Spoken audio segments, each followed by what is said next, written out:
2017 жыл Кыргашалы учактын кулашы менен башталып, Алмазбек Атамбаевга какшык сыйлык тапшыруу менен аяктады. Сапары карап бара жаткан 2017 жыл Кыргызстанда көптөгөн окуялар менен коштолду. Узап бара жаткан жылды кыргызстандыктар бирде күлкү, бирде кайгы менен өткөрүштү.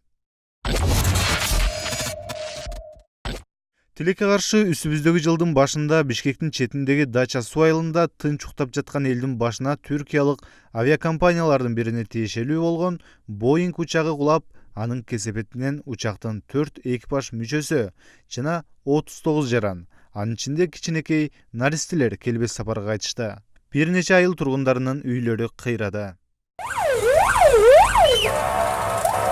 Кырсык болду. Бардык кыргызстандыктардын кабыргасы кайышып турду. Азырынча учак кырсыгынын күнөөлүүлөрү табыла элек. А бирок ошол кайгылуу окуядагы кандуу жүктү сырга айланткан өкмөткө коомчулук нааразычылыгын билдирип, жүктүн чыныгы кожоюну ким экендигин тактап берүүсүн талап кылышууда. Бирок өкмөт жүккө байланышкан так маалыматты дагы эле тактап бере элек. Бир жуманын ичинде 4 башка маалыматтар айтылды. Рейс был транзитный. Рейс шел на техпосадку.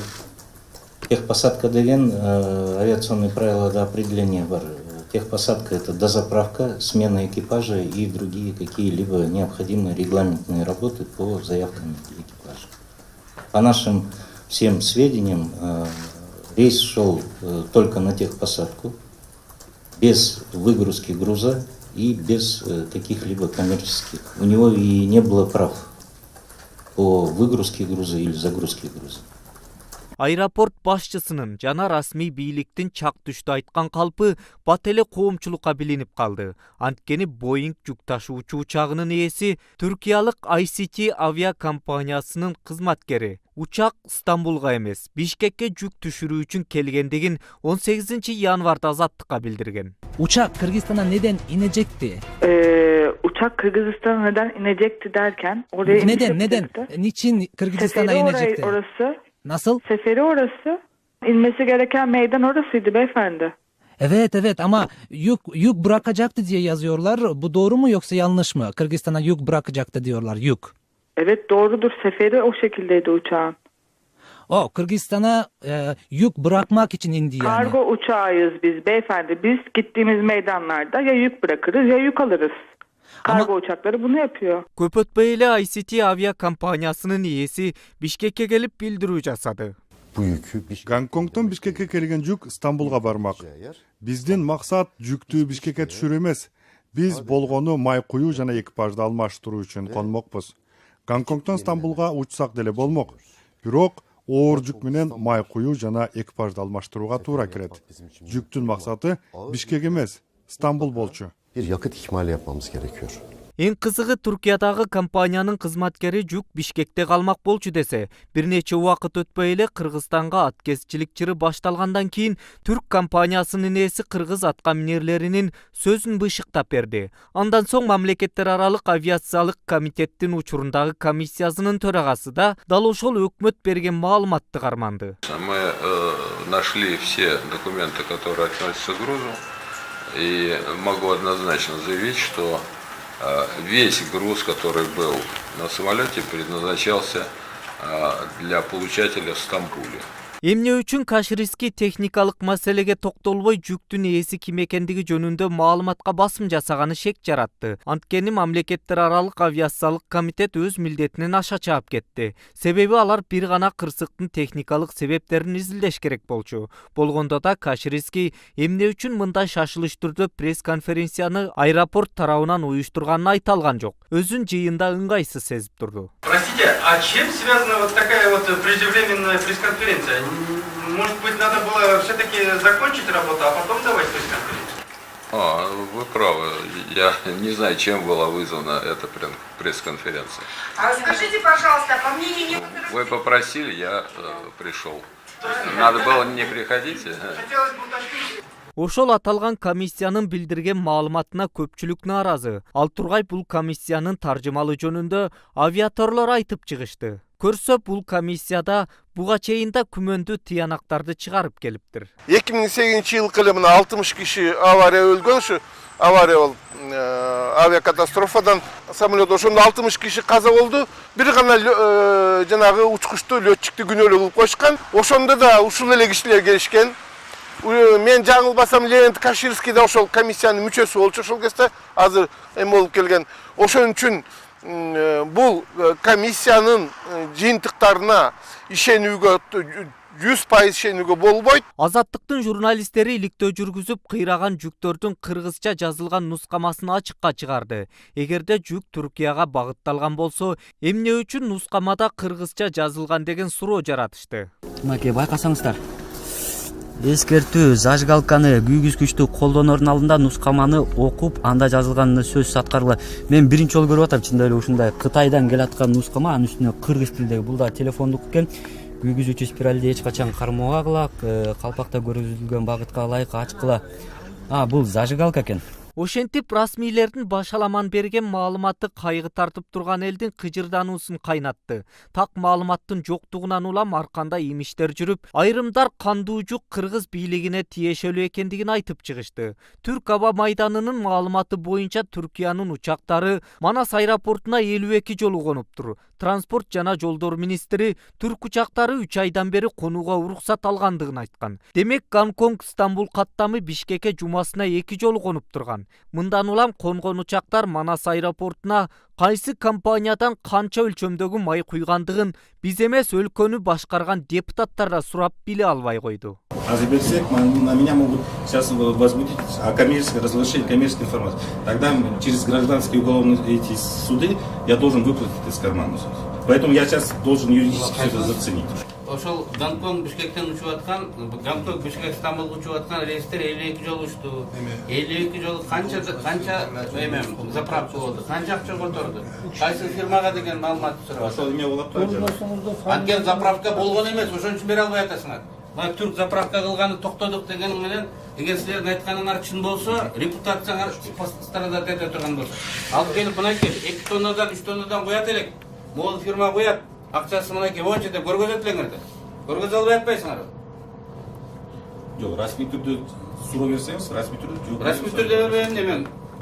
Жүзө чакырып алып берип атам. Депутаттык комиссия кыйраган жүктүн төркүнүн иликтеп, февраль айынын этегинде жыйынтык чыгарып берүүнү убада кылышууда. Аны менен катар эл өкүлдөрү кандуу жүктүн контрабанда болушу мүмкүн деген жоромолду да иликтеп жатат. Буга Манас аэропортунда 2016 жылдын 12 октябрында кармалган контрабандалык жүк себеп болду. Тактап айтканда аталган товарда Кытайдан Өзбекстан аркылуу мыйзамсыз алынып келе жаткан учурда каржы полициясынын кызматкерлери колго түшүргөн. Анда 70 миллион сомду чапчыган 45 тонна жүк келген. Scania үлгүсүндөгү чиркегичтери менен жыктолгон автоунаада акыркы үлгүдөгү iPhone телефон жана башка баалуу буюмдар болгон. Дал ошол жүктөр дагы депутаттардын шегин жаратты. Бажы кызматында дагы көп суроолор жатат. Балким буга чейин ошол Кытай аркылуу авиа каттам менен көп контрабандалык жүктөрдүн ташылып келатат деген коомчулуктагы суроо мындай чын болушу дагы мүмкүн деген ойго жетелендик. Анткени ошол контрабанданы, миллиондогон контрабанданы ташып келаткан ойлук телефондорду ошол бизнестин ээлери, салыкты жашырган, алдамчылыкка жол берген бизнестин ээлери бүгүнкү күндө эркиндикте экен. Мындай жүктөр колго түшкөнгө чейин 12 жолу алынып келинген. Арадан 3 ай өтсө дагы аталган жүктү алып келген Рускир компаниясынын кожоюндары камала элек. Манас аэропортунун бир да бажы жетекчиси жоопко тартылган эмес. Анысы аз келгенсип, каржы полициясындагы контрабанда жүктөрүнүн 3/1 бөлүгүн кожоюндары сот аркылуу чыгарып кетишкен. 17 миллион 70 миллионун 4/1 тура. 4/1. 40 тонна dedim. Meyli 4'ten biri 40 tonnadan 10 tonnası geçsin. Ve 30 tonna olsa etsin. 11 tonna çıkmaydı. Көп болсо 40 тонна. Бул жерде азыр ушул жерде жатышуучуда анда бака телефондор жакта калган товарлар тиги складта. Терминал. Ошол жакта бар? Ал жакта деле ушундай 45 бар. Ошо. 45. Бирок эң кызыгы аптанын соңунда башталды. Улуттук коопсуздук мамлекеттик комитети учак жүгү боюнча үн катты. Буга чейин расмий бийликтин эптеп чогулткан маалыматын УКМК бир билдирүүсү менен четке кагып, жүктүн бир бөлүгү Кыргызстанга таандык деп салды. Алардын версиялары боюнча Азаттыктын журналисттери тапкан зажигалкалар Гонконгдон Бишкекке конуп, аэропортко түшүрүлбөй Стамбулга жеткирилип, кайра Бишкекке алынып келинмек экен. Эң кызыгы саякатчы зажигалкалар Казак компаниясына тиешелүү экен. Бирок азыр GTI Казакстан LLC компаниясы жүгүн сурамак түгүл билдирүү да жасай элек. Дагы бир кызык, буга чейин маалымдалгандай жүктүн салмагы 85 тонна деп расмий айтылып келсе, УКМК 76 тонна 758 килограмм болчу деп ээсин жыя албай жаткан элдин ээсин одара салды. Андан сырткары Леонид Каширскийдин калпын чыгарып, кыйраган учак Бишкекте экипажын алмаштырууга коно тургандыгын каңкуулады. Дагы бир маанилүү жагдай Манас аэропортунун жетекчилиги жүк ташуучу кызматкерлерине окуя боюнча комментарий берүүгө тыюу салыптыр. Мындай учурда расмий бийлик баш айлантма маалыматтары менен кайгылуу окуяны унуткарабы? Же болбосо депутаттар айткан көпчүлүктүн көз жашы менен байлык тапкан контрабандисттер ачыкка чыгабы? Айтор депутаттык комиссиянын тыянагын күтө туралы. Зарылбек Шермаматов, Сентябрь. Окуя болгон жерге бир топ атка минерлер барып, жеринен кабардар болуп турушкан. Жабыр тарткандарга компенсация жана башка жардамдар берилген. Борбор каладагы номер 12 мектептин окуучусу көк кит оюнун ойноп, жыйынтыгы өлүм менен аяктады. Жалпысынан январь-февраль айларында өспүрүмдөр арасында 18 өзүн өзү өлтүрүү фактысы катталган. Бул окуядан кийин коомчулук бир топ дүрбүлөнгө түшүп, депутаттар, кооптонгон ата-энелер, бийлик өкүлдөрүнөн уюштуруучуларды таап, аларга чара көрүүнү талап кылышкан.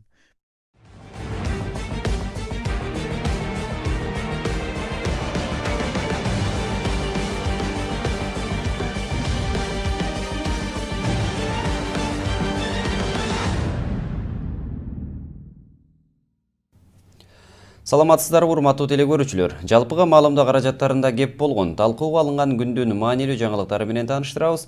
Студияда Эрлан Бекчуроев, биз менен болуңуздар.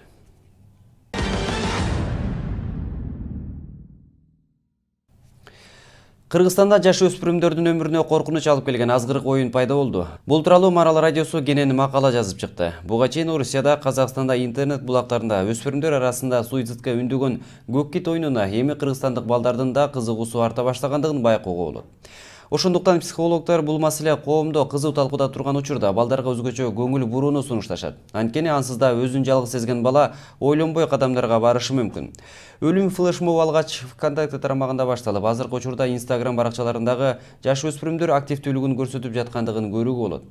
Орус маалымат булактарынын жазгандарына ылайык, бул топко мүчө болуу үчүн алардын тапшырмаларын аткарууга тийиш. Оюнду текшерип көрүүгө кызыккан колдонуучунун айткандарына ылайык, алгач ага колун тилип сүрөтүн киргизүү тапшырмасы берилген. Андан кийин түрдүү тапшырмаларды берип, акырында өзүн өзү өлтүрүү буйругу келгендигин жазган. Тилекке каршы мындай акылга сыйбас оюн Кыргызстандагы жаш өспүрүмдөрдүн да кызыгуусун арттырып, жогорудагы хэштег жана көк киттин сүрөтү менен сүрөттөрүн жарыялаганын көрүүгө болот. Ошондуктан балдарды суицидке үндөгөн оюндан алыс болуусу үчүн ата-энелерди балдардын көзөмөлдөө сунушталат. Буга байланыштуу Билим берүү жана илимий сирлиги атайы билдирүү таратты. Анда балдардын коопсуздугу үчүн уюлдук телефондорго ата-эненин көзөмөлү кызматын киргизүү сунушталды. Азырынча ата-энелер бул оюн жөнүндө кабары жок же баласы кайсы интернет барактарына кирерине кызыкпайт. Бирок тилекке каршы балдарды азгырган опурталдуу оюндун курмандыктары өсүп жатат. Маселен, кече таңкы саат 4 чамасында суицидке барган окуучунун өлүмү да Тынч үй оюнуна байланыштырылууда. Ал эми Бишкек шаардык ички иштер башкармалыгы жана Свердлов райондук ички иштер башкармалыгынын тергөөчүлөрү окуучунун өлүмүнүн интернет оюнуна байланышы бар жогун тактап жатат. Психологдордун айтымында көбүнесе мындай азгырык оюндарга балдар жалгыз калган учурда ата-эне мээримин көрбөгөн кезде кошулат. Ошондуктан бала түнт болсо же мектепке ызы-чуу чыгарбай, жоош болгон баланын ичинде балким ар кандай ойлор болушу мүмкүн. Көбүнчө жоош бала деп көңүл бурулбай калган балдардын көйгөйү башка болуп чыгат дейт психолог Нурзат Айтбай кызы.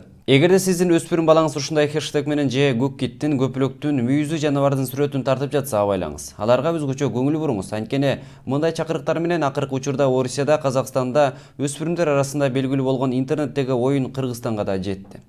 Орус маалымат булактары жазгандай, өспүрүмдөрдү өлүмгө үндөгөн оюн боюнча бир күндүн ичинде эле 4000 киши билдирүү жарыялаган. Бул өлүм топторуна мүчө болуп, өзүнүн өмүрүн кыйган 15 учур катталган.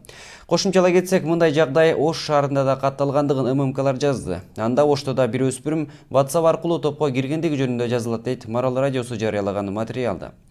Интернетте өспүрүмдөрдү өлүмгө түртүп жаткан көк кит аталган виртуал оюн көйгөйү бүгүн жогорку кеңеште да көтөрүлүп, депутат Азиз Турсунбаев бул маселе олуттуу экенин айтып, ага каршы күрөшүүгө милиция, мугалимдер жана ата-энелер гана эмес, дин кызматкерлери да тартылышы зарылдыгын билдирди. Февраль айынын этегинде коомчулукта кызуу талкууга алынган дагы бир окуя Ата Мекен партиясынын лидери Өмүрбек Текебаевдин камакка алынышы болду. Текебаев оппозициянын эң көрүнүктүү өкүлү. Бийликке курч сындарды айткан адамдардын бири катары элге кеңири таанымал. Урматтуу азаттыктын көрүүчүлөрү, мына жаңы эле ошол Текебаевдин аялы аны атайын кызматтын кызматкерлери кармаганын айтты, бирок биз аны тастыктай алган жокпуз. Бул жерде анын тарапташтары ар бир автоунааны тосуп текшерип анан өткөрүп жатышат. Калкыбызда кандай маалымат келди сиздерге? Азыр эле жеңе менен Айгүл жеңе менен Текебаевдин аялы айтты. Азыр сразу түшкөндө эле колу бутунан кайрып машинага салып алып кетишти. Кайсы направлениеге кеткени пока белгисиз. Бирок алып кетти деди. Машинага, гражданский машинага салып кетишти деди. Гражданский машинага. Полный жап карай, бирден машинаны карап өткөрдүм полный. Тиги жакта вообще ылдый кеткен машинаны токтотуп айткан жокпу? Билбейм дейт, түшүнбөй калдым дейт. Өтө тездик менен болуп кеткен үчүн түшүнбөй калдым. Задержали, да?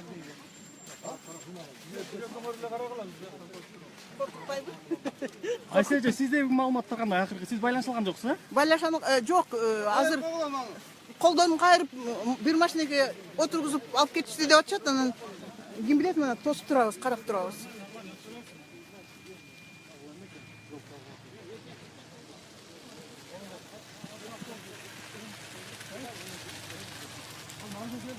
Мынакей ар бир автоунааны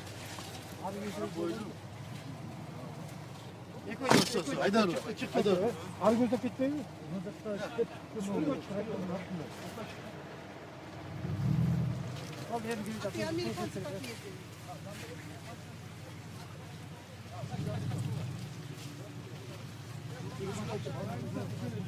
Я.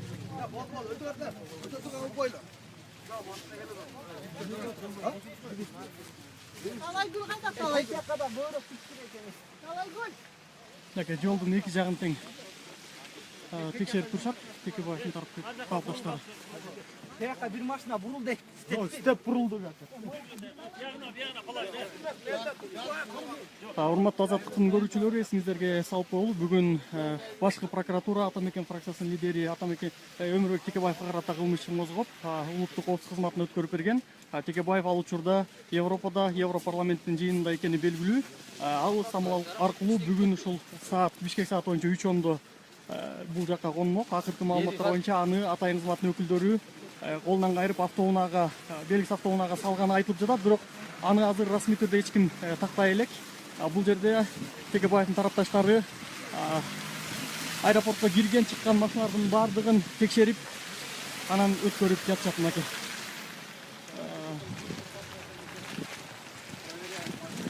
Мынакей. Машиналардын ылдамдыгы жайлап калды бул жерде, текшерип өткөргөндүгүнө байланыштуу. Мынакей бул жакта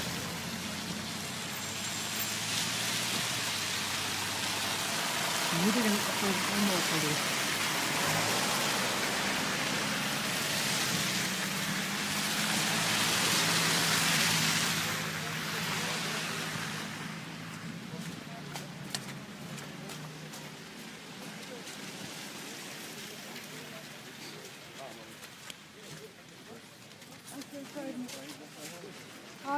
Мынакей, Айда Салянович, саламатсызбы? Сиз эфирде чалдырып жатасыз. Сизде акыркы маалыматтар боюнча кандай маалыматтар келди сизге?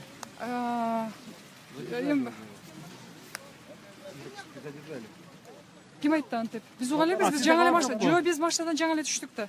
Биз азыр ошол жака өтөбүз. Кана? Каяка кетип калды? Ким айтты алып чыкты деп? Аларбы? Да, значит, они выехали. Чего мы как дураки здесь стояли? Не, вот же моназва. Вот же моназва. Не, ну я же говорю, отсюда забирать не будут, это оттуда будет. Так надо было так. Если депутат снял чат, если депутат снял чат. Давайте быстрее. Машина, быстрее, наверное, будет, да? Куда поехали? Нет. Нет, расстояние. Машина, наверное, быстрее будет, да? До Манаса.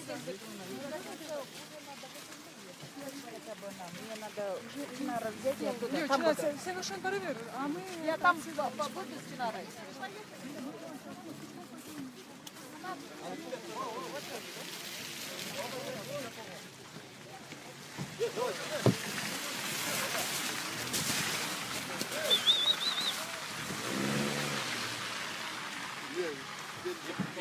Не böyle otursan ya. Başta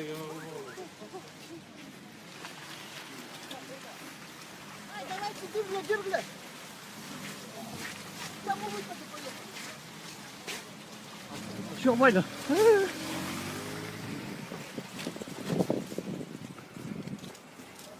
Че oldu?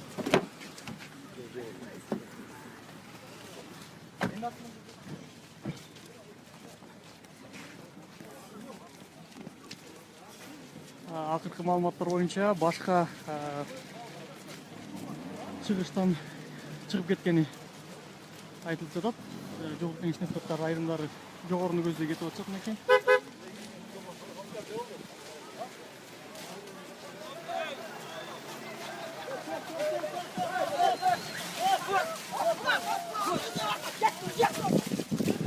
Токто, жарымың нар жакта тур, жарымың нар жакта тур. Жарымың ушулай.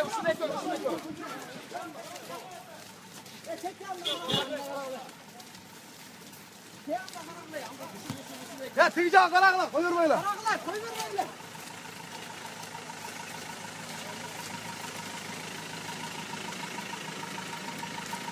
O tartışma gel.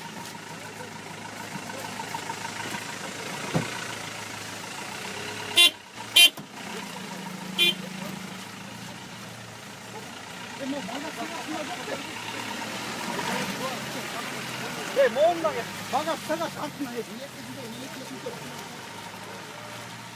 Altında yok böyle. Tek yerden hakkında bir yana degen bak. Tek yer. Ya şeptele kıkmak içinde olsa. Артына бас қойсын деп қаратып қайырды дегенде бияғына сал деді де не? Көп қайда тияна шықты. Үш екіле машина.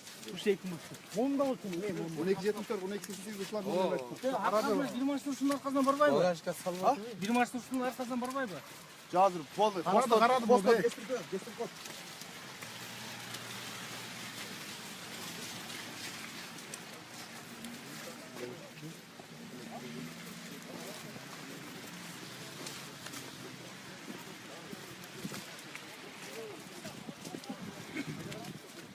Урматтуу азаттыктын көрүүчүлөрү, акыркы маалыматтар боюнча Өмүрбек Текебаевди атайын кызматтын кызматкерлери кол отун кайрып автоунаага салганы тууралуу гана маалымат бар.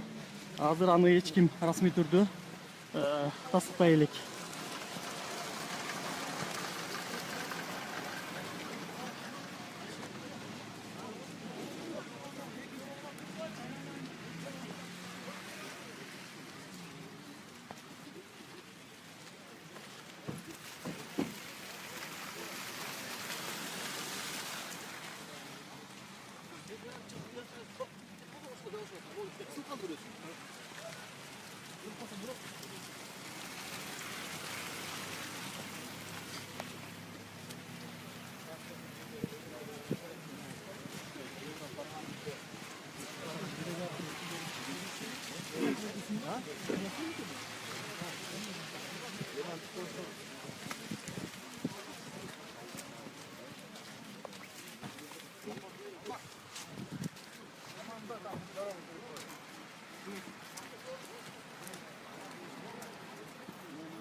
Мынакей милиция кызматкерлери келди. 3 автобус милиция кызматкерлери келгени айтылган. Экөөсүн биз видеого тартып көрсөткөн болчубуз.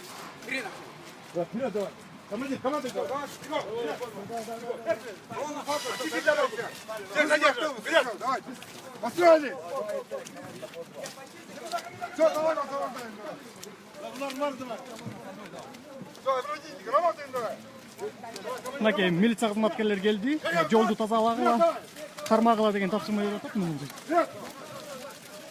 Мынакей атайын даярдыкта кызматкерлер Бүркүт отрядыбы же Шумкарбы мынакей.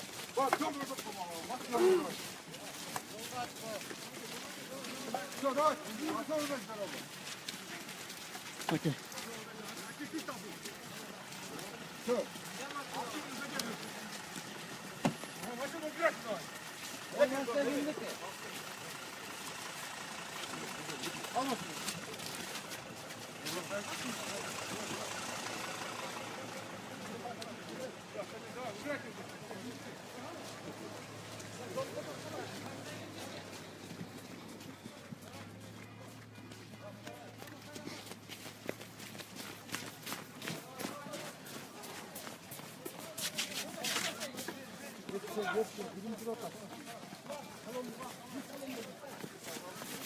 Okay.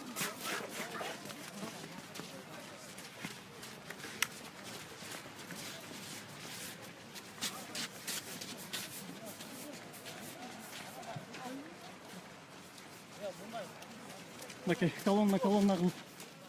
Укук коргоо органдары тарабынан камакка алынган депутатка башкы прокуратура тарабынан кылмыш иши козголуп, көзөмөл органы Атамекендин лидери 2010 жылы россиялык бизнесмен Леонид Маевскийге убактылуу өкмөт менчиктештирген Мегаком компаниясын сатып алууга жардам берем деген убадасы үчүн $1 миллион пара алган деп күнөө койгон. Башкы прокуратуранын айтымында бул иште убактылуу өкмөттүн мүчөсү Дүйшөнкул Чотонов аралашкан. Жыйынтыгында сот Өмүрбек Текебаев менен Дүйшөнкул Чотоновду 8 жылга эркинен ажыратуу чечимин чыгарды. Ал эми Өмүрбек Текебаев жана анын тарапташтары бул саясий куугунтук экендигин айтып келишет. Биз сөрөй эмеспиз. Биз чындык айткан үчүн Кыргызстандын тарыхында оппозициячыл саясатчылардын массалык түрдө саясий туткунга алынып камалышы Алмазбек Атамбаевдин бийлигинин учурунда болду деп ар бир экинчи саясатчы айтып келет. Өкүнүчтүүсү, алардын биринин да күнөөлөрү далилденбеген. Телефондук сүйлөшүүлөр менен оппозициячыларды акмалоо УКМКнын болгон кылаар иши болуп, бул кеткен бийликтин бетине жабылган кара чиркөө болду дешет айрымдар. Коомчулуктун бардыгы билет, ал жыйма кишинин бардыгы эч кандай далилдер жок эле. Жазылып алынган, жашырын аңдып, тыңшап жазып алынган материалдарды, курап, монтаждап жасалган материалдарды дүйнөлүк практикада алар далил катары кабыл алынбайт. Бирок биздин Атамбаевдин режими учурундагы Атамбаевдин чөнтөк соттору ал далил катары кабыл алып, азыр жыймадан ашык киши саясий туткун катары отурат. Көрүнүктүү саясатчыларды камакка алуунун амалы да кылдат аткарылган. Шайлоо алдында аларды жок кылуу менен гана максаттарга жетишмек. Эң негизгиси күнөөлөрү далилденбегендигине карабай, соттор мыйзамдарды одоно бузуу менен камоо чечимин чыгарышканына коомчулук күбө дегендер арбын. Прежде всего, с юридических позиций, все эти обвинения, они судебные решения, они не были основаны на законно добытых доказательствах. Это первое. Это было очевидно, потому что когда мы стали изучать, мы просто пришли к выводу, что и квалификация их действий была тоже неправильна. Отсюда вывод. Я не хочу все эти доводы приводить, отсюда вывод, что осуждение было незаконным. И таким образом, почему это делается? Почему? Просто для того, чтобы запугать перед выборами, понимаете? Вот это все подготовлен был такой сценарий для того, чтобы выиграть любой ценой у оппонента. Вот и все. Оппозиция лидери Өмүрбек Текебаев Атамбаев үчүн эң таасирдүү күч эле. Андыктан алдыдагы негизги саясий өнөктүктү, андан жолун тазалоо аракетин мыйзамсыз ишке ашырды. Тез арада жалаа менен камакка алды. Бирок бул Текебаевке саясий жактан чоң утуш алып келди, дейт коомдук ишмер Феликс Кулов. Ему не дали выступить в Верховном суде. Это первое. Здесь было нарушено его право. Почему? В Конституции записано, что он имеет право на любой стадии судебного процесса обращаться. Конституционное право было нарушено быть выслушанным в суде. Это первое. И боялись просто его публичной речи для того, чтобы он хотел, видимо, осудить, дать политическую оценку. Этого боялись. Уже этот факт говорит о том, что сама система обвинений она страдает. Исходя из этого, мы можем сделать вывод, что и это дело тоже было политически ангажировано. Саясий куугунтук менен камакка алынган чечимдер бийликтин түздөн-түз көрсөтмөсү менен ишке ашты деген пикирлер арбын. Ал гана турсун, саясатчылардын өздөрү эле эмес, алардын жакындары да жабыр тарткан учурлар жок эмес. Сот системасын жана укук коргоо органдарын колдонуп атышат да. Ошон толугу менен өздөрүнүн колунда каалагандай кылып бийлеп каалаган адамын эми ал президент өзү деле, экс-президент өзү деле айтып атпадыбы? Эскертип баарын эле айтып атпадыбы? Камайбыз, интебиз, тигинтебиз депчи. Ошон үчүн бул жерде ушундай куугунтук болуп атат. Анан буга чейин экс-президент дагы өзү айтып келген, мына бир дагы Бакиевдин учурунда ушинтип эле адамдар жок болуп кетчи, биз анткен жокпуз, эч кимди куугунтук калган жокпуз депчи. Бирок мына акыркы мисалы Айда Салянованын иниси боюнча болгон мисалы неме окуя бул экс-президент мурунку айткан сөздөрүнө неметип атат десем болот да, кандай десем кыргызча. Ушу дал келбей атат десек болот да. Анткени менин оюмча бул нерсе дагы ушу саясатка байланыштуу. Учурдагы президент Сооронбай Жээнбековдун мойнунда чоң милдеттер турат. Мурдагы бийлик кетирген кемчиликтерди ал жоюп, саясий куугунтукка алынгандардын ишин мыйзамдуу түрдө кайра карап чыгышы керек. Бүтүндөй эл ага алдыдагы 6 жылга ишеним артып турат, дейт Марат Иманкулов. Сооронбай Шаричке кайрылат элем. Эми ал кишини адам катарында көрүп калган, билип калдык. Ал кишиге абдан чоң оор наследство калды да, эски бийликтен. Эми бул киши ошол жерде азыркы көп проблемалардын баарын ал кишинин мойнунда турат азыр. Ошол кишиден зависит этет, кандай чечет. Мен ойлойм, ал кишиде көп үмүт бар азыр, коомчулукта да үмүт болуп атат, саясатчыларда үмүт болуп атат. Ошол киши элди ынтымакка, бириндикке алып келип, ушундай болгон проблемалардын баарын чекесинен чечип, жана мамлекеттик коопсуздукту жалаң ушундай камоолор менен, ушундай куугунтуктоо менен чечебиз деген жаңылыштан арылат го деп ойлойм. Саясий туткундарды коргоо жана сөз эркиндигин коргоо комитеттери өлкөдө мыйзамдуулукту калыбына келтирүү боюнча биргелешкен резолюция кабыл алып, президент Сооронбай Жээнбековго кайрылуу жолдошот. Талаптары диктаторлук системди бузуу керектигин айткан адамдар темир тор артынан бошотулушу керек. Мартта камакка алынгандардын саны ушуну менен эле токтолуп калбай, Жогорку кеңештин мурунку депутаты Садыр Жапаров да камакка алынган. Ага Караколдо өткөн митингде акциянын катышуучуларын барымтага алды деген күнөө коюлуп, Жапаров 11,5 жылга эркинен ажыратылды.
Бийлик өзүнүн оппоненттерин көз каранды соттор аркылуу каалагандай соттоду. Бирок эң өкүнүчтүүсү, азыркы соттор эртең бүгүнкү бийлик өкүлдөрүн соттойт деп эч ким кепилдик бере албайт. Апрель айынын аягында Ош облусунун Зергер айыл өкмөтүнүн Аю айылында 24 адамды жер көчкү басып калды деген аянычтуу кабар тараган.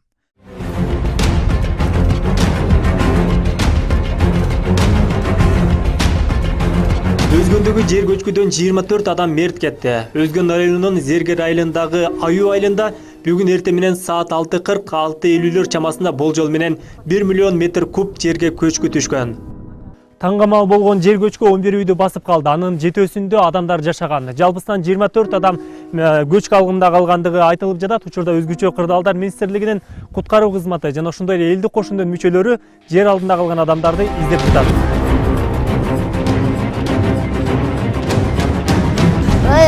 Oyaktayım adam köpele. Oy tırpaklar yaralaşıp geldik ya. Yıkıra. Boyundan aynen yıkıra.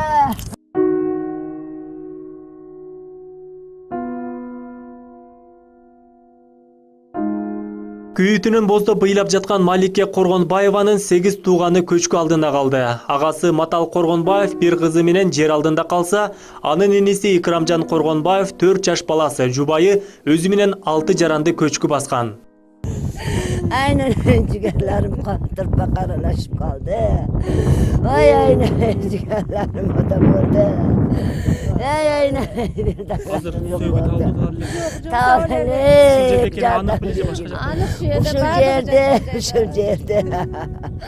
Uşul yerde o böyle kayakta bolu deli. Ertemenin tural bay kalışkan. Балдары канча жаштада, өзү канча жаштада? Oy vay, baldары çoğun 13 klasta, kızı 8'de okuyt, kişineki 4 yaştalı. Özür 78. yıl kokam. Ayalınca? Ayalını bilmeydi kendin, yaş gelince kızıl hala. Ay aynen aynukam, aynen aynukam. Narkukam 68. yılkı. Erkukanız öldü. Erkukam. 8 adam öldü. Erkukam. Oy aynen yukarıları. Korgonbayev İkram ele familiyar. Bir 10'da okugan balası, bir 6'da okugan kızı, bir 3. klasta okugan kızı, ondan bir kiçine 3 yaşar balası kalıp kettiler. Onun arkasında olsa da bir inim kalıp ketti, 68. yılki bir kızı menen. Şu saat 7'den ben olacak saytelem de. Birinin zuant etip kaldı, basıp kaldı. Kesemeli şunday oldu. Жакындарын жоготкон адамдар эс үчүн жоготуп, азыркы учурда шок абалда. Hadegi çekti, karsa turpak başkaça geldi, çağınıp gitti. Vapşe başkaça geldi. Bunu biz televizyonda, kinolarda görüşürüz mümkün. Kinona gelip ben kıykırdım, anvar ikram diye. Bunu da basıp kalgan ikram benim kaynım. 4 balası menen, özü ayalı menen 6 o kalıp gitti. Narakta bir de kaynım kızı menen kalıp gitti. Şu gözümde açıp cımı caddele uşunday basıp uşunday bayram kılıp taşladı. Şu bunday bo'lishini hech kim kutmaydilar. 6:30dan o'tganda ozroq surilib tur mana bu. Surilgandan keyin qiyqiriq baqir bo'lgani men churqa beshga chiqdim. Chiqqandan keyin o'shol jarim yer kelgan. Men chiqqandan keyin mana bu shang'i mana bu urdi hech taga ko'rinmay ketdi. Men kelinim bo'lsa bolasini ko'tarib ondan arqash juda ko'rmagan narsa ko'rib bizdagi o'zimiz yo'qotdik. Sapsim kiyinen keyin mana bola churqab keldi. Mana bosgan baldar bar tug'ishgan mana Anvar, İkram, Matal bardık tug'ishgan. Mo chiqib kelgandan keyin ko'chib kelgandan keyin baldarından keyin olib chiqdi. Qo'rqib. Аймак жашоочуларына Ош облусунун 15 дарыгери барып кызмат көргөзүүдө. Мындан тышкары 3 тез жардам кызматы 12 медайым кырсыкка учурагандардын жакындарына жардам көргөзүп жатат. Биз келгенден бери 3 бейтапты аймактык ооруканага жөнөттүк. Ал жерде алар жаткырылды. Аларга жардам көрсөтүлүп атат. Андан соң калган ушул жерде жерди астында калган кишилердин туугандары кайрылып атат бизге. Алардын көбү басымдуу бөлүгү кан басымынын көтөрүлүшү менен жана медицинанын сөзү менен айтып коет, истерический невроз деп коет. Кыжаалат болгондо баягы өзүн жоготуп ушундай учурларга түш болуп атат. Ошолорго жардамдар көрсөтүлүп атат.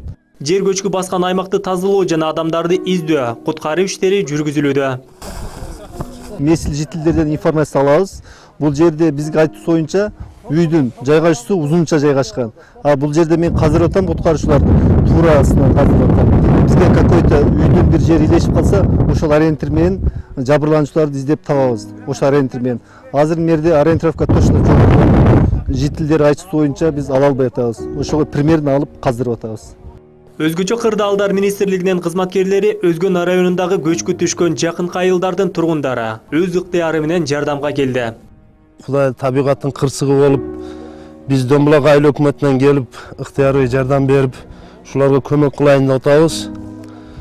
Эми бери келгенден кийин Кудайдын айтканы экен, бу жерде иш кыла тургандар өтө аз болуп атпайбы? Берге техниканы киргизе албайт экенбиз. Ошо техника кире албаганга байланыштуу мына жогоруда мен артында туруп, тизилип туруп карап тургандар дагы келип кичине жардам кол салышып, неме кылса ушуну тезирээк таап коебузбу деген ой бар эле. Өзгөчө кырдаалдар министрлиги тарабынан көчкү баскан аймак жашоочуларын коопсуз жайга көчүрүү боюнча быйыл март айында эскертүү берилген. Бирок жашоочулар ага көнгөн эмес. Көчкү 2003 жылы пайда болгон көчкү экен. Азыр мына биздин адистер 2003 жылы берилген биринчи корутундуну алып келди. Ошондо эле ушул жерде жашаган. Кээ бир үйлөргө эскертүү берилген экен, көчүрүп чыгарылыш керек депчи. Андан кийин акыркы жолу эскертүү мына быйыл 28 мартта алып келип беришиптир. Андан кийин мына губернатор да айтып атат, келип айылдагылар менен чогулуп сүйлөшүп көчөбүз деп баардыгына түшүндүрүү иштери жүргүзүп кеткенбиз деп. Андан кийин 2 күн мурун айыл өкмөтүнүн башчысы келип, ушул жерде жашап аткандарга мына жаракка чоңоюп баратат, көчкүлө деген маселелер менен дагы келип туруп булар менен жолугуп сүйлөшкөн. Макул биз көчөбүз, эртең көчүп чыгып кетебиз дешип, 7 кишинин тил каты жүрөт. Айыл өкмөтүнүн башчысынын колундачы. Тил катын берип коюшуп, ушул көчпөй жүрө беришкен да. Учурда көчкү түшкөн Өзгөн районунун Аю айылында атайын штаб иштеп жатат. Аны өзгөчө кырдаалдар министри Кубатбек Боронов жетектөөдө. Учурда издөө иштерине 400дөн ашуун адам тартылган. Balası bile tutmakla bulan Sinem, aylanıp gitti Sinem, aylanıp gitti Sinem. Tekizlenip kaldı beni Sinem, aylanıp gitti. Onlar yapamadı, sıkıntları yapamadı, yok Sinem, yok. Zaten ben Sinem benim kaldı, benim kaldı. Кырсык болгон аймакка алгач өкмөттүн Ош областындагы ыйгарым укуктуу өкүлү Таалайбек Сарбашев, президенттин кеңешчиси Икрамжан Илмиянов барып кабар алды. Андан соң жогорку кеңештин төрагасы Чыныбай Турсунбеков баштаган депутаттар, биринчи вице-премьер-министр Мухаммадкалы Абулгазиев барды. Кырсык болушу ыктымал деген маселеге байланыштуу жаңы эле мына губернатор айтып өттү. Жер маселесин чечүүдө, ошо жерлерге үй куруп берүү маселесин чечүүдө биз жардамыбызды беребиз. Бюджетке өзгөртүүнү киргизип, ошо керектүү каражаттарды бөлдүрүп беребиз. Эң башкысы сиздер өзүңүздөрдүн коопсуздуктарды ойлоңуздар. Эң башкысы мындан кийин мындай кырсык болбосун. Ошо кырсык болбош үчүн эмне керек болсо биргелешип баарыбыз бири-бирибизди угуп аракет кылалы. Оперативдүү түрдө ушу маселени чечип берели деп атабыз. Жанагындай берилип турган жерди дагы, анын трансформациясын дагы, жанагындай финансылык Қазір өкмөттүн өзгөртүүлөрүн дагы бюджеттен карап берели деп атабыз. Мына ушулардын баарын тең карап берсек, андан тышкары сөзсүз түрдө менимче уже счет ачылса керек. Буга дагы депутаттар, мен ойлойм, бул жерде коллегалардын баарын оюн айтабыз, бул жерде биз баарыбыз бир палатабыз. Биз эч убакта бөлүнбөйбүз. Анан эң башкысы ушул өкмөттүн, айыл өкмөттүн, райондун, областтын жетекчилери айтканды угуш керек. Бардыгыбыз тең. Ал өзлөрүнүн кызыкчылыгы эмес. Ошо сиздердин өзүңүздөрдүн коопсуздугу үчүн айтып атат. Жүдө туура. Мына ошон үчүн баарыңыздар улуу дебей, кичүү дебей, сакалдуулар кичүүлөргө айтып, кичүүлөр улууларды угуп, ошо биз айткан, өкмөт айткан талаптарды аткарышыңыздар керек. Өзгөн районунун Зергер айылындагы Аю айылында ушул тапта дагы 30 үй бүлөнү көчкү басып калуу коркунучунда. Кооптуу жердеги тургундарды министр Боронов айылдагы коопсуз деп эсептелген жерге көчүрүү тапшырмасын берди.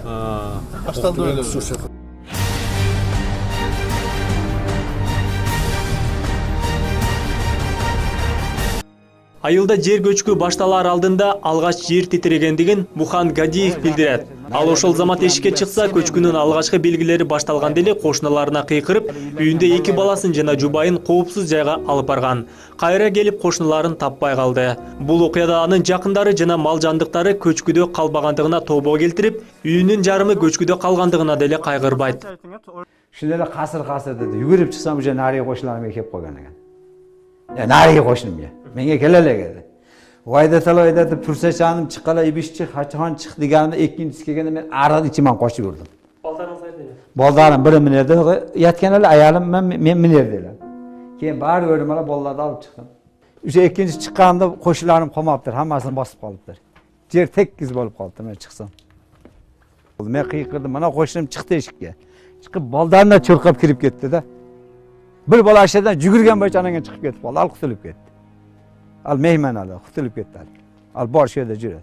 Берки балаңыз баласын сактайын деп өзү каза болду. Кандай болду? Жок, ал koşunum men kıyıkır Afsalam koş deganimda çıktı Astaнадан. Çıkıp durup boldarga qarab çurqap kirip ketken boyunca çıkmadı. Uje çang etdi, көрmey kaldım bunu men. Ana bu yoqqa çurqadım. Bu çurqap olsam ikincisi kelgende ana men aralap su tursaçan koştum özü tursaçan anladım. Hiç oyg'onmadim onda. Ana manandan kelip boldarımı alıp çıksam uje tekkiz bar joq. Men manany kelganini bilgen jokmун da. Азырынча жер алдында калган адамдар табыла элек. Тийиштүү кызматтын өкүлдөрү иштеп жатат. Жыл башынан бери Өзгөн районунда көп жер көчкү катталууда. Акыркы 1 айда 3 жер көчкү болуп, анда 7 адам мерт кеткен. Бул күnkү катталган жер көчкү 24 адамдын өмүрүн алгандыгы алдын ала айтылып жатат.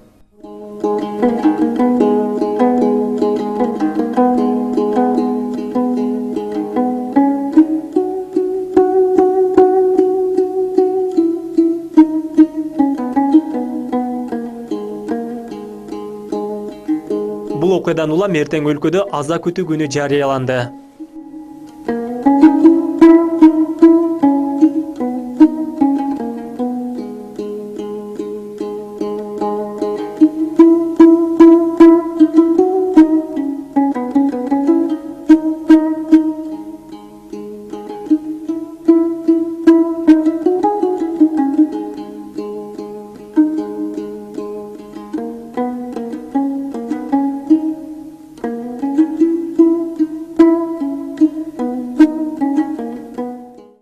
Ал эми 3-5 май аралыгында коңшу Тажикстан аймагында 7 балга жеткен жер титирөө катталган. Жер титирөөнүн кесепетинен өлкөнүн түштүгүндө жайгашкан Чоң Алай районундагы бир нече турак жай үйлөрү жабыркаган. Негизи эле үстүбүздөгү жылдын жаз айларында Кыргызстанда мурда болуп көрбөгөндөй көп жер көчкүлөрү катталды деп билдирди Өзгөчө кырдаалдар министри Кубатбек Боронов.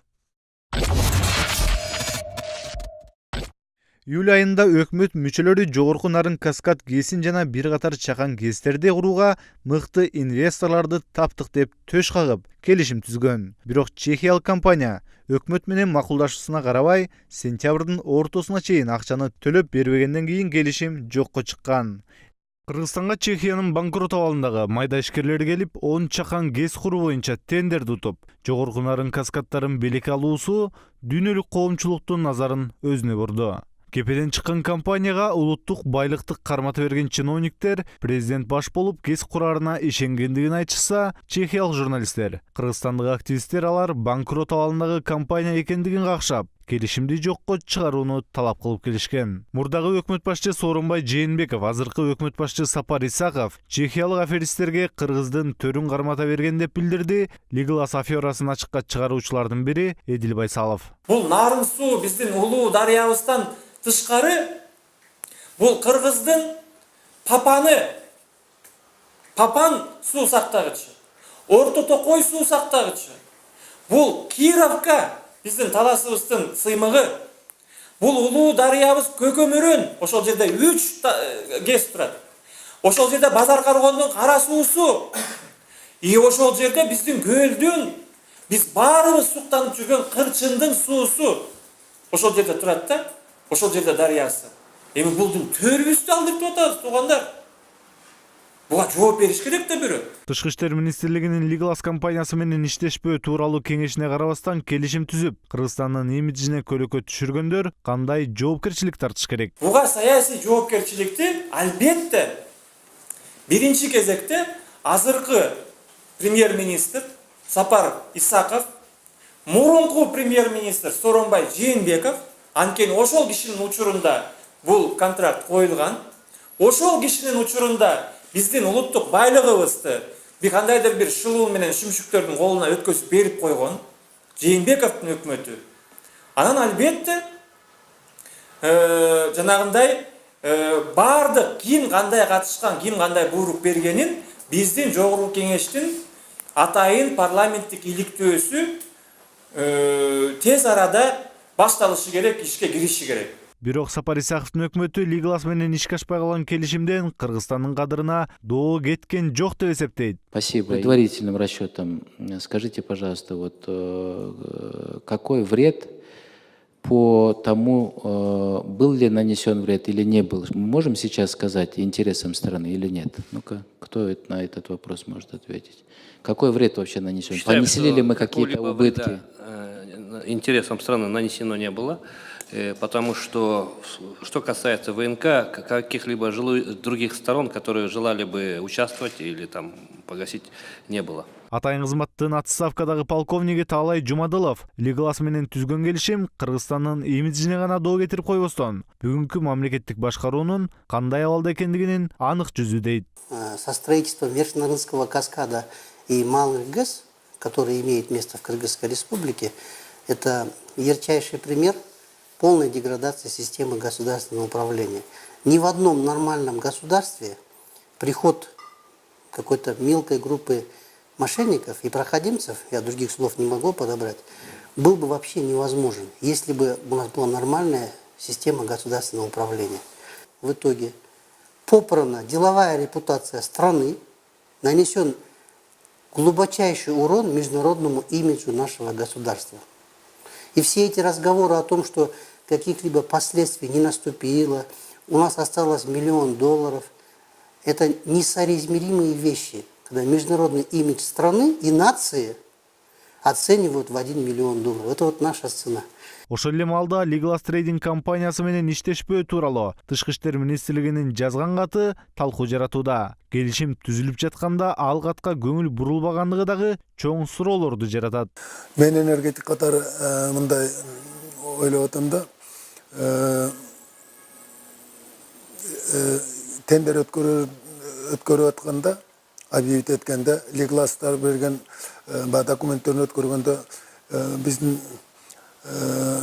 Тышкы иштер министри айтпадыбы? Биз информация бергенбиз.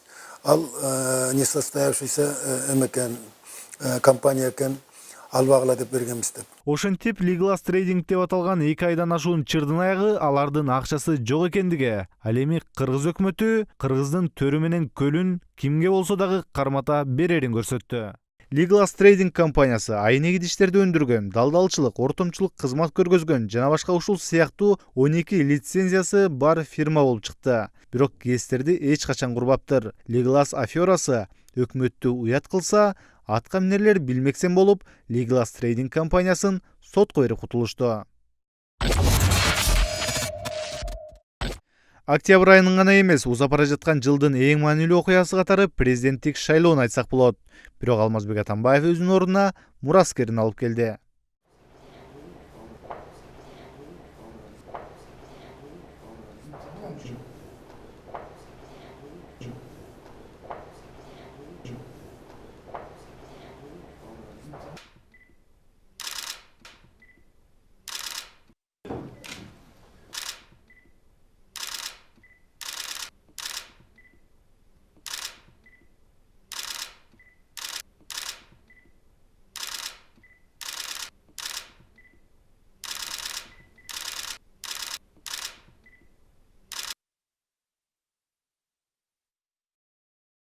Президенттик шайлоонун жыйынтыгын 3-чү орунда алган талапкер Адахан Мадумаров тааныган жок. Бабановтан кийин шайлоочунун 5%дан ашык добуш менен 3-чү орунга Адахан Мадумаров чыкты. Адахан Мадумаров шайлоо болуп көрбөгөндө мыйзам бузуулар менен коштолуп жатканын билдирген. Абдан чоң мыйзам бузуулар болуп атат. Жерлерден келген маалыматтардын баары аны тастап атат. Эгерде бийлик ушунчалык таза болуп, туура так ачык шайлоо өткөрөм деген ачык болгон болсо, ушул мезгилге чейин МВД, Ички иштер министрлиги заматта маалымат жыйынын өткөрүп, ал же бул жерде болгон окуя боюнча өзүнүн баяндамасын берүү керек. Ажуулукка болгон атсалыш Өмүрбек Бабановдун Казакстан президенти менен болгон жолугушуусунан кийин от алып, жыйынтыгында кыргыз-казак мамилесинин солгундашына, чек аранын жабылышына алып келди. Ошол кездеги президент Алмазбек Атамбаев күндөн күнгө күчөп, Казакстандын президентинин дарегине орой сөздөрдү тактыдан кеткенче жолдоп жатты.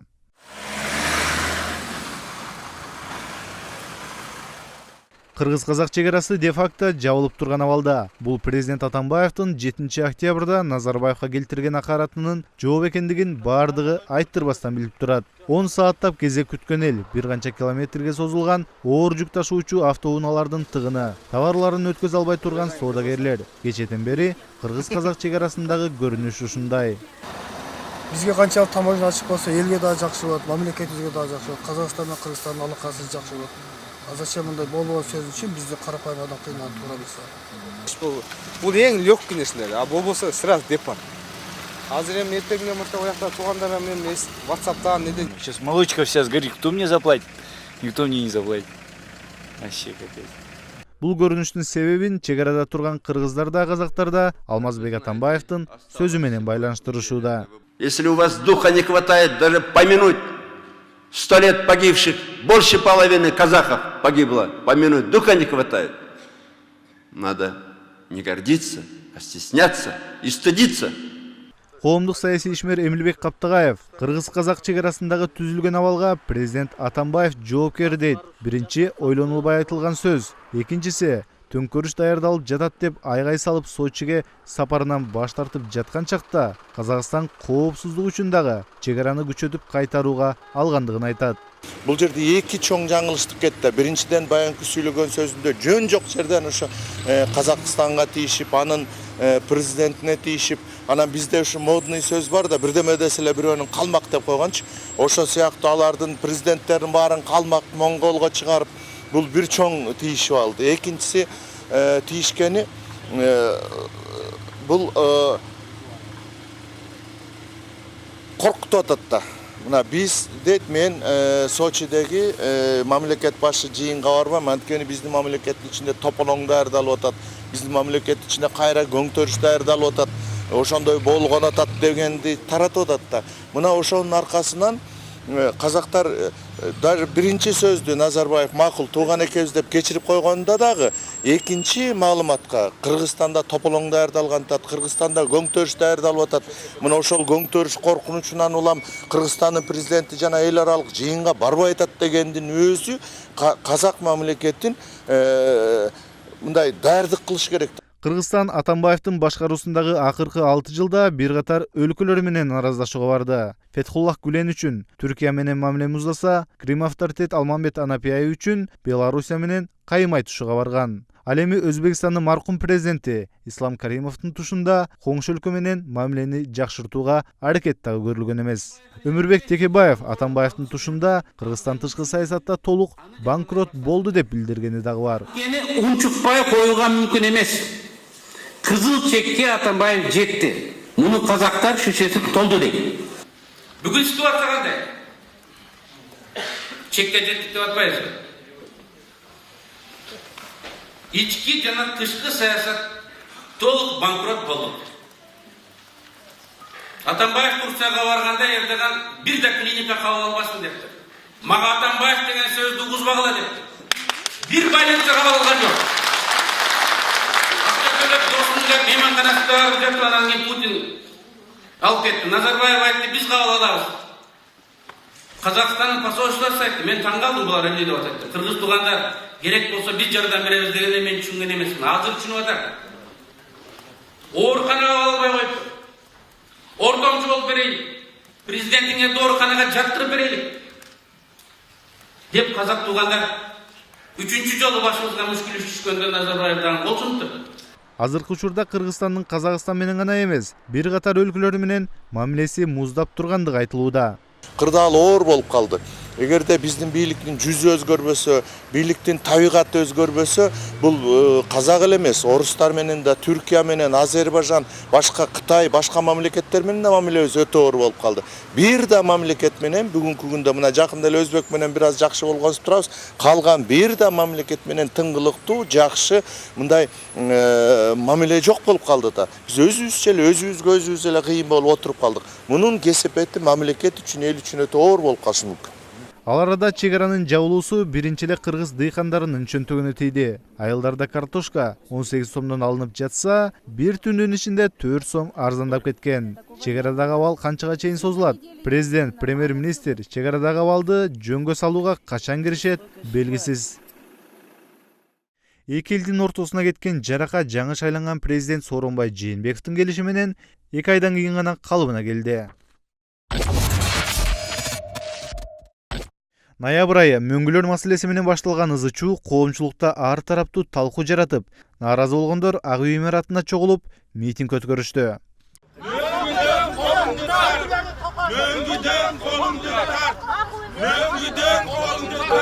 Что данный законопроект противоречит интересам народа и не были проведены общественные слушания. То есть народ пьет воду, а распоряжается, оказывается, не народ. Поэтому сейчас необходимо вернуться в режим второго чтения и пусть обсуждают вместе с народом, можно принимать такие законопроекты или нет.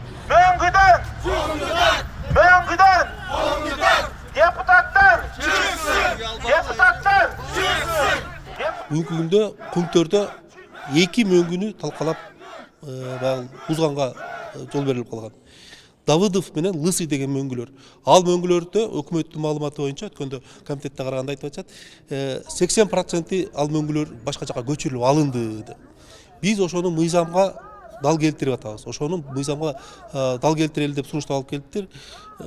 Башка мөңгүлөргө тийбейли, ушу Давыдов менен Лысый деген мөңгүдө ушу көчүргөнгө уруксат бергиле деп. Башка мөңгүлөр жөнүндө ал жерде сөз жок. Биз ошол калып калган талкалана элек 20%-ны уруксат берип атабыз. Калган 20%-ны. Эгерде ага уруксат бербесек, Кумтөр кийини жабылуунун алдында туруп атат. Ал ошол рудникти ошол Лысый менен Давыдов жылып келип басып калган турат. Ошого уруксат берип атабыз. Демек, мөңгүнү талкалап иштеткенге уруксат берип атасызбы ошондо? Ошо 2 мөңгүнү. Талкаланып 20% калып калган 20%-ны. 5 балжа бөлөп билек бер дегендей, 5 киши бөлөп тилек бер дегендей биздин бир азыркы максатыбыз эч кайсы саясий таарынча эмес, бир гана ак мөңгүнү сактап калуу. Ак мөңгүнү асказогон талалар, элибиздин жанын баралар, сансызсан ага тосун мекендеп сактап келди биздин ата-бабалар. Ал калай бер кыргыз эл азаттыктын жолунда. Жогорку кеңеш Кумтөрдөгү Давыдов жана Лысый мөңгүлөрдүн ордунан козгоп, аларды толугу менен талкалоого уруксат берген суу кодексине өзгөртүүлөрдү 3-чү окууда карады. Ошентип суу кодексине өзгөртүүлөрдү караган мыйзам долбоорун 63 депутат колдоп, 22 эл өкүлү ага каршы добуш берди. Бул мыйзам долбоору талкууланып жаткан учурда сыртта турган жарандык коом өкүлдөрү эгерде ал кабыл алынса анда парламенттин мөөнөтүнөн мурда таратуу үчүн кол топтоо демилгесин жарыялашкан болчу. Алмазбек Атамбаевдин тушунда 30га жакын саясатчы куугунтукталды жана журналисттер миллиондогон айыптарга жыгылып кысымга алынды. Заноза KG сайтын негиздеген Промедиа фонду жана анын түзүүчүлөрү Нарын Айып менен Дина Маслова жалпысынан 27 миллион сом доого жыгылышкан. 20 декабрда болсо сот аткаруучулар НТС телеканалынын мүлкүн камакка алышкан. Жылдын аягында жогорку сот Сентябрь каналын толугу менен жапты. Президент океандын ары жагындагы өлкөлөргө чейин барып, Кыргызстанда демократия укмуш өнүккөндүгүн мактангандан улам, европалыктар Алмаз Атамбаевди демократиянын архитектору деп атаган эле. Бирок бир ай өтпөй жатып оппозиция лидеринин камалышын, ал тургай бир топ маалымат кызматтарына козголгон кылмыш иштерине көз салган европалыктар өлкө башчысынын бул сөзүнө түшүнө албай жатышат. Европа биримдигинин тышкы иштер министрлиги биздеги эң кызыккан маселелер бул сөзсүз түрдө ошол оппозицияга болгон куугунтук, Кыргызстандагы бүгүнкү күндөгү бийликтин массалык маалымат каражаттарына болгон басымы жөнүндө өзгөчө көңүл бөлүп атышат да. Азыркы күндөгү саясий камоолор, массалык маалымат каражаттарына болгон басым, Кремлдин Россия Кыргызстанга болгон таасири биз баардыгын жакшы билебиз деп алар өздөрүнүн көз карашын айтышат. Акаев Бакиев маалында калеми курч журналисттерди бийлик куугунтукка алып, колун сындырып, ал тургай айрым журналисттерди Ак үйдүн 7-чи кабатынан таштап жиберген окуяларды дагы өлкө башынан кечирген. Азыркы бийлик андай кылган жок. Бирок президенттин саясатына жакпаган маалыматтарды ашкере кылган журналисттерди бийлик ак жалай доого жыгып, капчыгын кагып алууну адат кылып алды. Мен түз эле баягы зордукка салып, кара күч менен ошолордун жаагын жабууга болгон түздөн түз эле иш аракет. Түз эле иш аракет. Анан мунун кайдагы бул жерде деген акча өндүрүү кийинки маселе.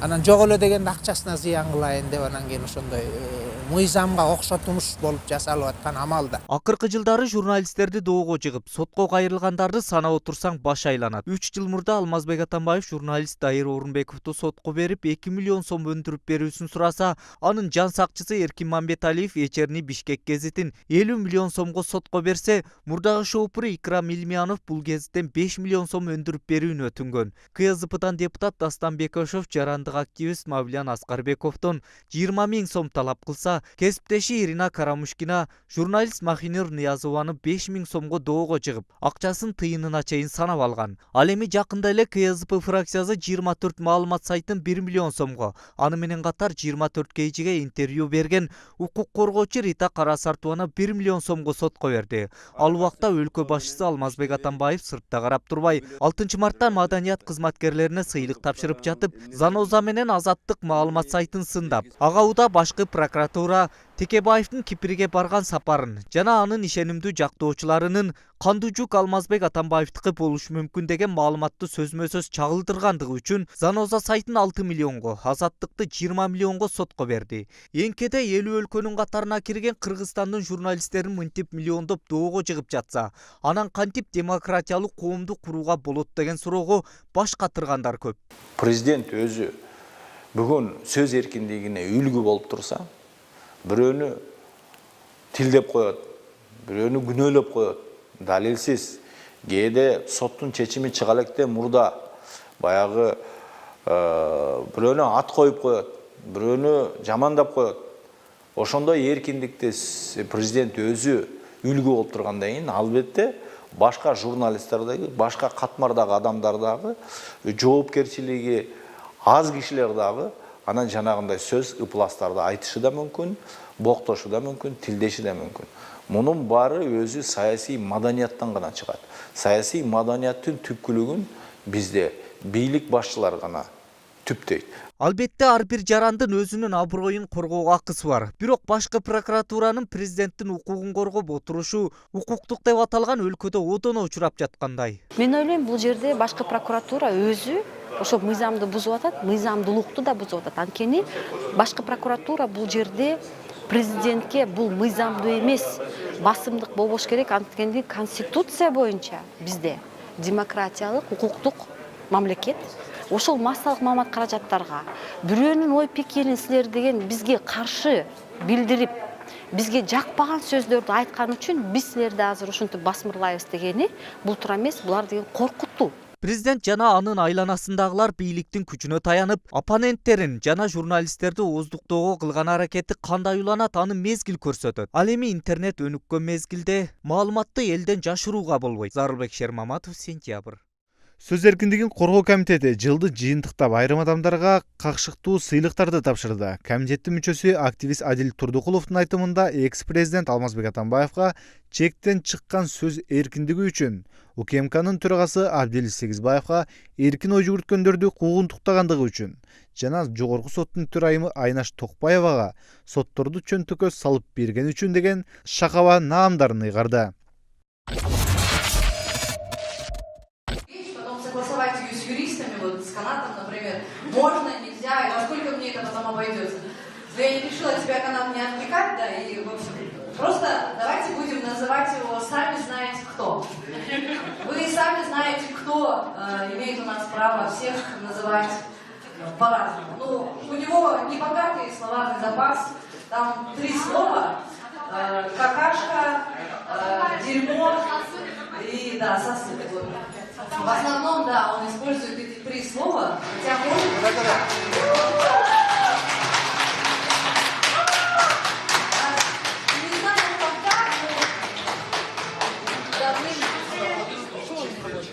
Давным-давно, да, вот, слышно меня, да? Давным-давно меня научили, что о бывших вообще нужно говорить как о покойниках. То есть, ну, либо хорошо, либо ничего. Потому что мы характеризуем в первую очередь себя. Поэтому давайте не будем опускаться до уровня, сами знаете кого. Скажем просто ему большое спасибо, что он ушел. И еще больше спасибо, если он никогда больше не придет.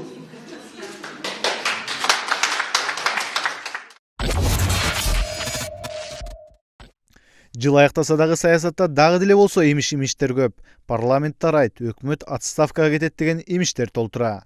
Бирок бул окуялар эми келерки 3 жылында болмокчу.